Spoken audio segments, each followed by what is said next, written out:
This next piece was inspired by the legend himself, Jiro Ono, the world's first sushi chef to earn 3 Michelin stars. A man who just turned 100 still wakes before dawn, ties his apron, and boards the same train to the same kitchen he's walked into for over 6 decades. Jiro Ono is not simply a chef, he is a living embodiment of devotion. His life revolves around sushi, preparation, precision, and perfection. He has spent more than 75 years refining one art, one movement, one flavor. He believes mastery is a lifelong pursuit without a finish line. They call him shokunin, a craftsman devoted to mastery, not for recognition, but for the quiet perfection of the act itself. To Jiro, sushi isn't food, it's a philosophy, a lifelong meditation on precision, patience, and presence. His philosophies and principles are simple and impossibly difficult. Kaizen, continuous improvement. Simplicity as depth, presence over prestige, respect for the craft, rhythm and repetition. Ultimate simplicity leads to purity. Fall in love with your work. Never complain about your job. A great chef has 5 attributes: seriousness, desire to improve, cleanliness, impatience, and stubbornness. Jiro Ono doesn't just make sushi, he lives inside it. He breathes it, and somewhere along the way, the work began to make him. This essay is not about sushi, it's about devotion, about the sacred monotony that shapes a soul, about what happens when your craft stops being something you do and becomes who you are. So sit back, take a breath, and listen, because sometimes the work that breaks you is the very thing that builds you back. I hope you enjoy. The sentence you choose to serve.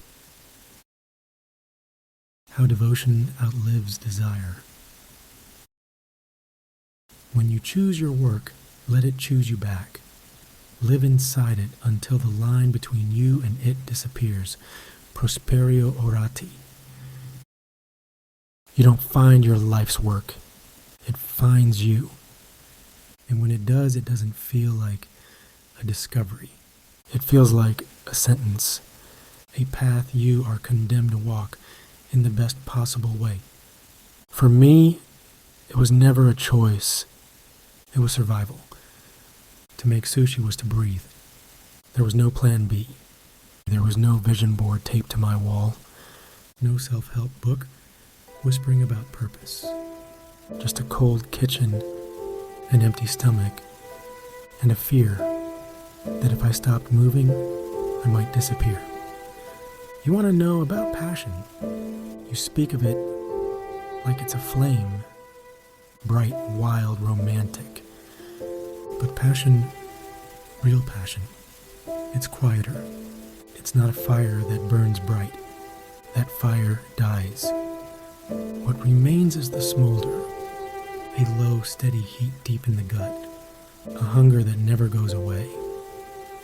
You don't feed it with dreams. You feed it with discipline, with structure, with routine. You get up at the same time. You take the same train. You clean the same floor. You cook the same rice. Every single day. At first, it's all suffering. Your hands ache, your back stiffens, the rice burns. Your teacher yells.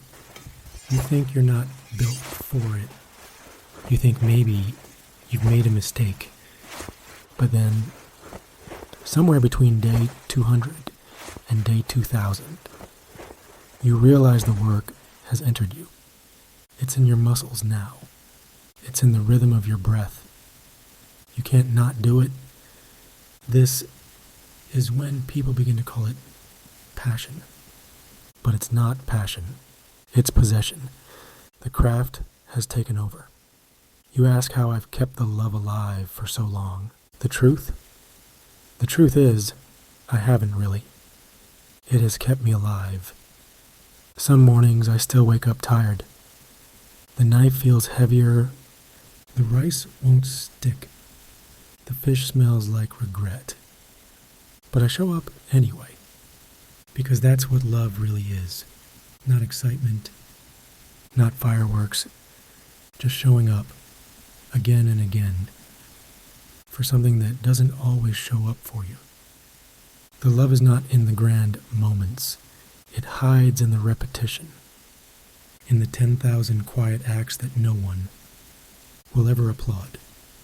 You fall in love with the polishing, the alignment, the fraction of a millimeter you shave off to make something right. There is joy in that, but it's not the kind of joy that screams. It's the kind that sighs, the kind that hums low in your chest while the rest of the world sleeps. That is the secret no one tells you. The love is not for the work itself. The love, it's for the pursuit of an idea you will never reach. That's what keeps you hungry. That's what keeps you human. I remember once a young apprentice asked me, "How do you know this is your calling?"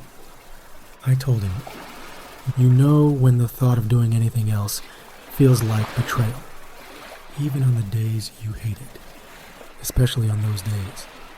The work in the end is not about liking or disliking. It's about belonging. It's about having somewhere your soul know the steps by heart. You don't find passion like a lost key. You build it moment by moment through friction, through boredom, through heartbreak, through 10,000 attempts that fail quietly and one that doesn't. People ask when the love starts. It doesn't start. It grows roots. Love begins when you've done the same thing long enough to see your reflection in it, not your ego, not your ambition, just your reflection, simple, unadorned, still breathing. This is why I say passion is less about what you do and more about how you do it. To love your work is to surrender to the process of becoming invisible, to dissolve into the doing until only the doing remains. When that happens, you are no longer the artist. You are the art. You call it superhuman. I call it ordinary, because to live this way, to repeat yourself in pursuit of something pure, is the most human thing there is. The world teaches us to chase novelty, but mastery is monotony mastered.